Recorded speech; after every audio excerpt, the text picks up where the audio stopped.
ഇത് കോഴിക്കോട് നടുവട്ടം സ്വദേശിനിയായ നിർഫാന. ഭർത്താവ് ഇർഫാനുമൊത്ത് നടുവട്ടത്ത് തന്നെ ഒരു വാടക വീട്ടിലാണ് ഇവർ താമസിക്കുന്നത്. രണ്ടുപേരും നല്ല ബിസിനസ് മൈൻഡുള്ള ആളുകളുമാണ്. ഇതുകൂടാതെ പകൽ സമയങ്ങളിൽ ആളുകളോടൊക്കെ നല്ല പെരുമാറ്റവുമാണ്. നിർഫാന ഒരു ബ്യൂട്ടീഷ്യൻ കൂടിയാണ്. ഭർത്താവായ ഇർഫാൻ കല്ലായിൽ ഒരു ഷൂ കട നടത്തുകയാണ്. അധ്വാനിക്കാൻ ഒരു മടിയുമില്ലാത്തവരാണ് രണ്ടുപേരും. അതുകൊണ്ട് തന്നെയാണ് സൂര്യൻ ഉദിച്ചു കഴിഞ്ഞാലും രണ്ടുപേരും ചേർന്ന് മറ്റൊരു ബിസിനസ് നടത്തിക്കൊണ്ടുപോരുന്നത്. ഇത്രയും അധ്വാനശീലരായ ദമ്പതികളെ എവിടെ കാണാൻ കിട്ടുമെന്നൊക്കെ പലരും അസൂയയോടെ നോക്കിക്കണ്ടിരുന്നു. രണ്ടുപേരും വളരെ കഷ്ടപ്പെട്ട് തന്നെയാണ് ഈ നിലയിലേക്ക് എത്തിയിട്ടുള്ളത്. പക്ഷേ ഇവരുടെ ബിസിനസ് വളരും തോറും കേരള പോലീസിന് പണി കൂടുകയാണെന്ന് മാത്രം. ഒടുവിൽ ഇപ്പോൾ ഇതാ ഈ നല്ലവരായ ഉണ്ണികളുടെ യഥാർത്ഥ ബിസിനസ് കണ്ട് ഞെട്ടിത്തരിച്ചിരിക്കുകയാണ് നാട്ടുകാരും പോലീസുമെല്ലാം. ഇനി സംഭവത്തിലേക്ക് വരാം. എന്നത്തെയും പോലെ കഴിഞ്ഞ ദിവസവും രണ്ടുപേരും ജോലിയൊക്കെ കഴിഞ്ഞ് വീട്ടിലെത്തിയ ശേഷം രാത്രിയിൽ ഒരുമിച്ച് ചെയ്യുന്ന ബിസിനസ്സിനായി പുറത്തിറങ്ങിയതായിരുന്നു. പക്ഷേ കഴിഞ്ഞ ദിവസം പണി ചെറുതായൊന്ന് പാളി. രണ്ടുപേരും കൂടി പുറത്തിറങ്ങിയ സമയത്ത് പോലീസ് ഇവരെ കയ്യോടെ പിടികൂടുകയായിരുന്നു. ഇതിനു പിന്നാലെ രണ്ടുപേരെയും കസ്റ്റഡിയിലെടുക്കുകയും ചെയ്തു. ഇതോടെയാണ് ഇവരുടെ തനി സ്വരൂപം പുറലോകം അറിയുന്നത്.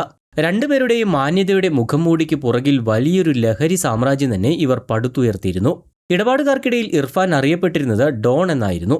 രാത്രികളിൽ മാത്രം പുറത്തിറങ്ങി ലഹരി കച്ചവടം നടത്തുന്നതായിരുന്നു ഇവരുടെ രീതി. കൂടെ ഭാര്യയുമുണ്ടാകും. അപ്പോൾ പിന്നെ ആരും സംശയിക്കില്ലല്ലോ. പണമിടപാടുകൾ മുഴുവൻ നടത്തിയിരുന്നത് ഭാര്യയുടെ അക്കൗണ്ടിലൂടെയായിരുന്നു.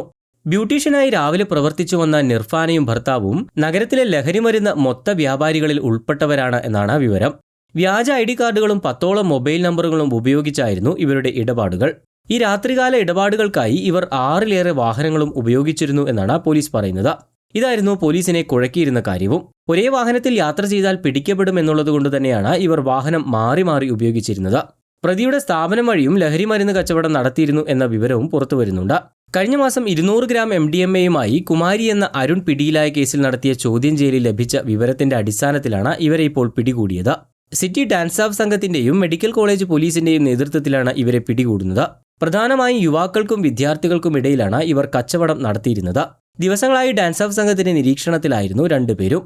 ഇർഫാന്റെ 2 സഹോദരങ്ങൾക്കെതിരെ ലഹരിമരുന്ന് ഉപയോഗിച്ചതിനും കടത്തിയതിനുമൊക്കെ കേസുകൾ നിലവിലുണ്ട്.